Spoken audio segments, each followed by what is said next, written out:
My colleague, friend, and attorney wrote on Facebook just before I got up here that she's had enough of white people explaining, quote, to my fully grown black ass how things work. I'm weary of false equivalencies.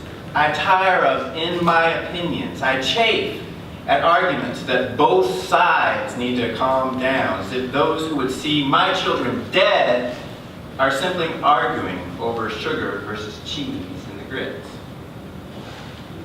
She wrote, I resent every single post that declares this is not us, or love wins, or any other bullshit substitutes for real concrete action to dismantle the systems of oppression that keep us all, even white people, from reaching our full potential. I am sick unto death, wrote attorney Dewberry. And in honor of her words, I'm going to try not to be just another white person telling you how things are.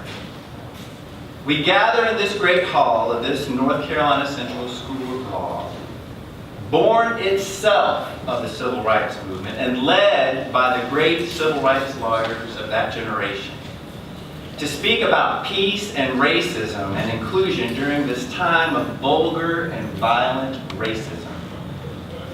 Heather Heyer was only 32 years old when she stood in a public place to protest against racism and was run down and killed, and at least 35 other people seriously injured. Today they have entered the stage of history in the crusade for freedom and dignity, and their sacrifice has something to teach us all. I don't advocate violence. I do advocate being aggressive, speaking out, standing up, protesting, getting your message out there, and to be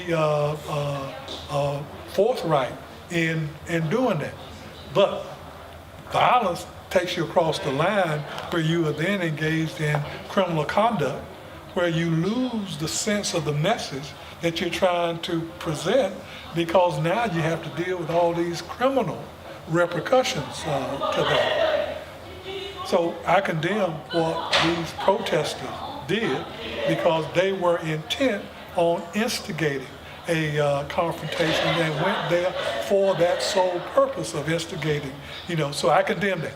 I condemn that. Off the bat, forever and ever and ever, I would condemn that. But I also want particularly African Americans to know that we have a right to stand up, and we have a right to protest, and we should not be afraid to go out and protest merely because something like that happened in Charlottesville.